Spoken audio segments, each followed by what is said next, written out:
A finales de los años 80, Hawái se convirtió en la sede del Pro Bowl de la NFL, soportó las tormentas del huracán Eva y alcanzó una población de 1 millón de habitantes. Pero quizá lo que eclipsa todo eso es el hecho de que durante este periodo, Hawái tuvo a su segundo asesino serial, quien fue aún más notorio y letal que el primero. Aunque han pasado casi 4 décadas desde su primer ataque, el caso del estrangulador de Honolulu sigue sin resolverse.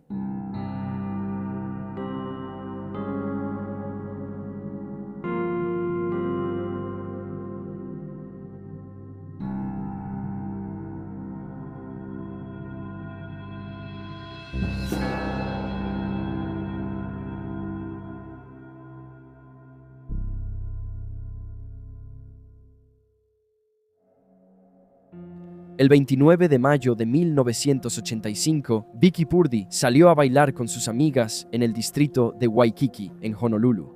Con solo 25 años, Vicky trabajaba en una tienda de alquiler de videos para adultos y estaba casada con un piloto de helicóptero del ejército llamado Gary.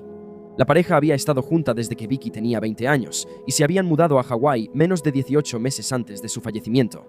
Vicky fue vista con vida por última vez alrededor de la medianoche, cuando la dejó un taxi en el Hotel Shorebird para que pudiera recoger su vehículo del estacionamiento del hotel. Cuando no regresó a casa, su esposo, Gary, intentó contactarla a través de un sistema de buscapersonas telefónico, pero sus solicitudes de comunicación no obtuvieron respuesta. Mientras conducía buscando a su esposa, Gary encontró el auto de su esposa, que aún estaba en el estacionamiento del Shorebird, pero no había rastro de Vicky. Sin embargo, a la mañana siguiente, se confirmaron los peores temores de Gary. El cuerpo de Vicky fue descubierto en un terraplén con vista a la laguna Kahi, cerca de Lagoon Drive.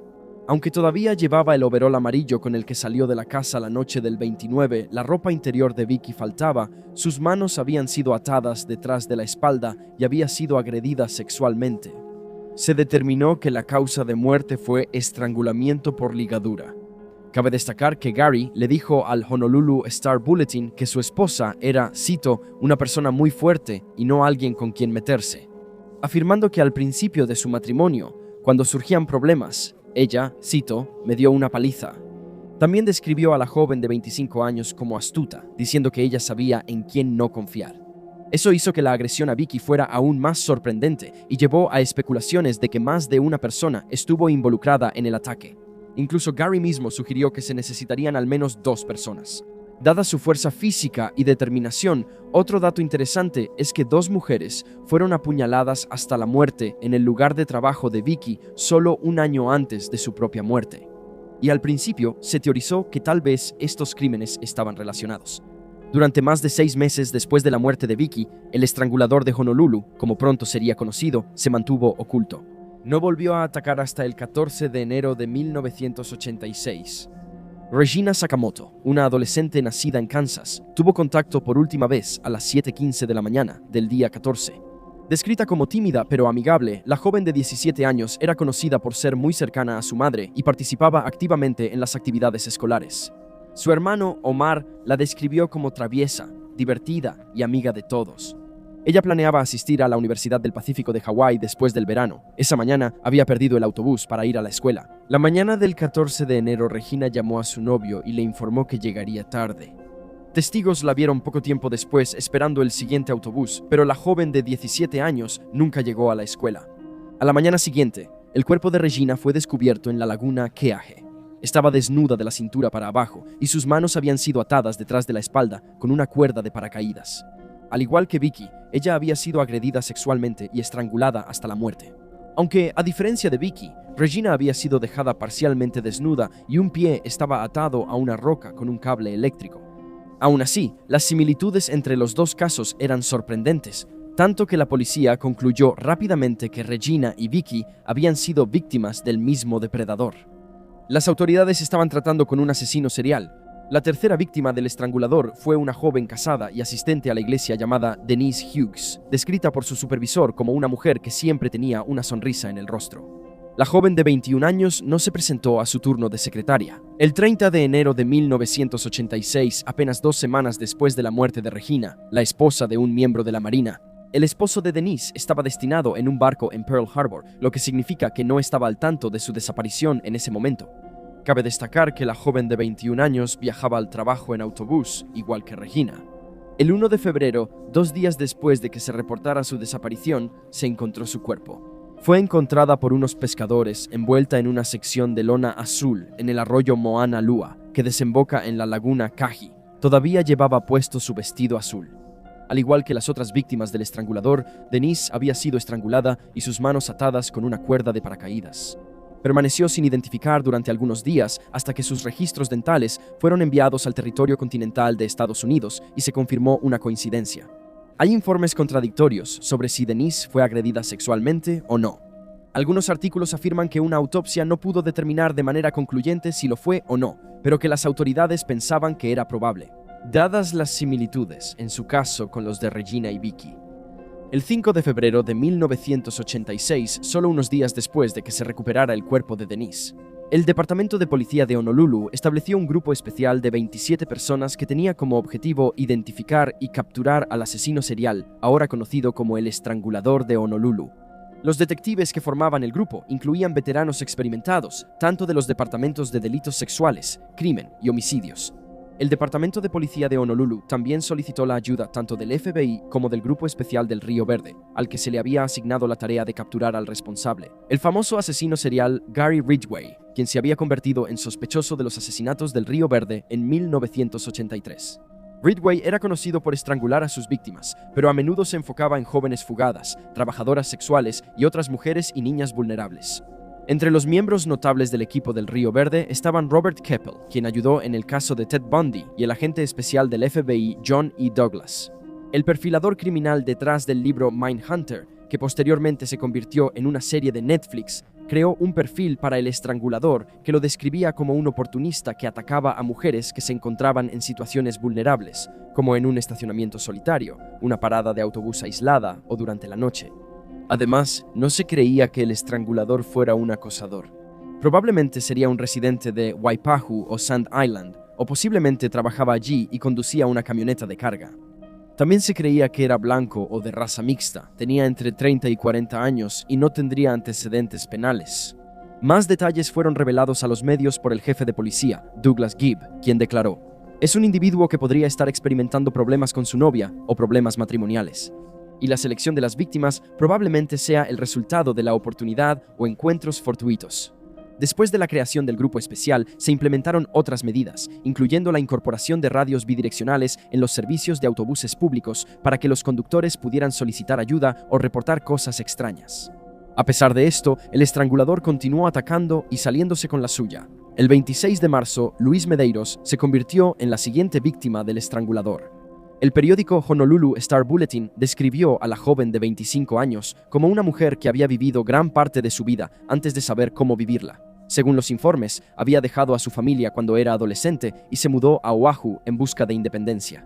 Solo regresó a casa una vez en un lapso de 6 años y durante su tiempo en Oahu recibió asistencia social, tuvo pequeños problemas con la ley y vivió con gente de la playa en Makaha.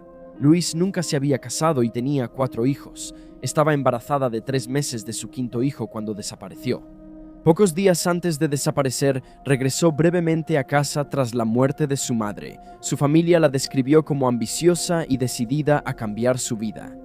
Ya no quería ser una rebelde, estaba motivada para cambiar. Su familia le dijo a la prensa que finalmente era feliz. Luis desapareció después de salir del aeropuerto tras regresar a Oahu desde la casa de su familia. Había planeado tomar un autobús de regreso a sus departamentos, pero nunca llegó. El 2 de abril, una semana después de que desapareció, el cuerpo de la joven de 25 años fue descubierto por trabajadores viales cerca del arroyo Wakali, a 12 millas de donde se encontró el cuerpo de Denise. 2 meses antes, las manos de Luis habían sido atadas con una cuerda de paracaídas y estaba desnuda de la cintura para abajo. Debido a la descomposición, no se pudo determinar de manera concluyente si había sido agredida sexualmente. Los investigadores notaron que las primeras 3 víctimas del estrangulador habían sido abandonadas cerca del Aeropuerto Internacional de Honolulu, mientras que Luis había pasado por la zona. Esto les sugirió que el aeropuerto era una zona importante para el perpetrador, así que la policía colocó agentes encubiertas alrededor del aeropuerto y de la laguna Keahe.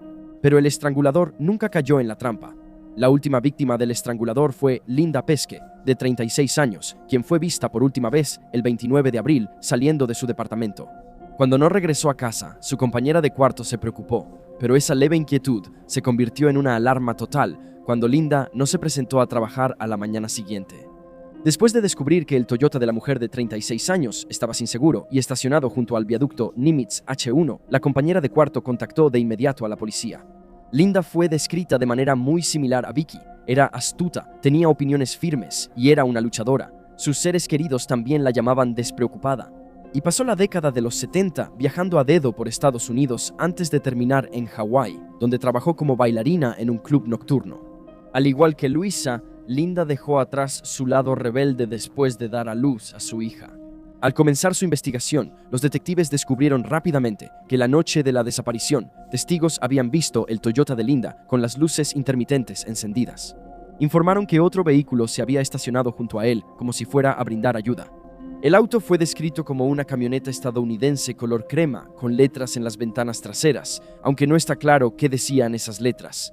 Los testigos describieron haber visto a un hombre de complexión media, de unos 30 y tantos avanzados o 40 y tantos años. Era blanco o de raza mixta. Pero a pesar de tener esta información, las autoridades no pudieron localizar de inmediato a este individuo ni a la camioneta. Luego, el 3 de mayo, Howard Andrew Gay, de 43 años, se puso en contacto con la policía. Afirmó que una psíquica le había dicho la ubicación del cuerpo, diciéndole a los investigadores que estaba en Sand Island, que es una pequeña isla ubicada en la entrada del puerto de Honolulu. Gay llevó a las autoridades a los lugares donde supuestamente le dijeron que Linda estaba enterrada, pero no se encontraron restos. Aún así, los investigadores peinaron la pequeña zona y finalmente sí encontraron el cuerpo de Linda. Estaba tirada junto a un camino de tierra, desnuda, con las manos atadas con una cuerda de paracaídas. Tenía un bloque de cemento en la espalda y estaba parcialmente cubierta por tierra y escombros. Con el hallazgo realizado, los detectives centraron su atención en Gay, cuya historia les resultaba muy sospechosa, considerando que el hombre de 43 años coincidía con la descripción física del estrangulador. Al preguntar por el hombre, los investigadores descubrieron que estaba obsesionado con una empleada de un club de vela local, quien coincidía con la misma descripción general que la mayoría de las víctimas del estrangulador. Según se informa, Gay solía mirar fijamente a la joven y ofrecerle llevarla en su auto, ofertas que ella siempre rechazaba. Incluso se enfureció cuando ella rechazó su oferta, pero aceptó que un motociclista la llevara. Los detectives también supieron que él había agredido físicamente a otra mujer que se negó a subir a su vehículo. 6 días después de que conocieron a Gay, el 9 de mayo la policía lo arrestó. Howard Gay era originario de Buffalo, Nueva York. Era un militar que estuvo destinado en la base aérea George en California hasta 1965, cuando fue dado de baja honorablemente, después de dejar el ejército. Trabajó en una gran cantidad de empleos ocasionales, incluyendo repartidor y técnico de líneas telefónicas, hasta que finalmente consiguió un trabajo como mecánico en una empresa de transporte aéreo de carga, en Lagoon Drive. Conducía una camioneta color crema y en algún momento estuvo casado, pero se divorció de su esposa en 1983. La pareja tuvo 2 hijos juntos. Nunca había tenido problemas con la ley. Dado su trabajo, que lo tenía laborando en el aeropuerto, probablemente tenía acceso a la zona de paracaidismo. También coincidía con la complexión y la edad descritas por los testigos de la noche de la desaparición de Linda, así como con la edad del perfil criminal. Las mujeres que habían tenido una relación sentimental con Gay, incluida su exesposa, lo describían como persuasivo, encantador y un buen conversador. También señalaron que le gustaba el bondage y que disfrutaba atar las manos de las mujeres detrás de la espalda mientras tenían relaciones sexuales. Su novia en ese momento fue entrevistada por la policía y respaldó estas afirmaciones. También declaró que en las noches en que desaparecieron las víctimas del estrangulador, ella y Gay habían peleado y él se había ido furioso de su casa. Con toda esta información en mano, los detectives estaban seguros de que tenían al culpable. Gay fue interrogado durante 10 horas y también se le realizó al menos una prueba de polígrafo, pero no existía ninguna evidencia que lo vinculara directamente con los crímenes.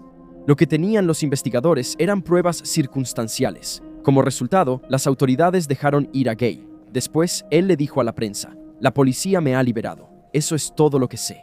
Tienen muchas buenas razones. Están haciendo su trabajo. Las pruebas de polígrafo de Gay fueron inconclusas".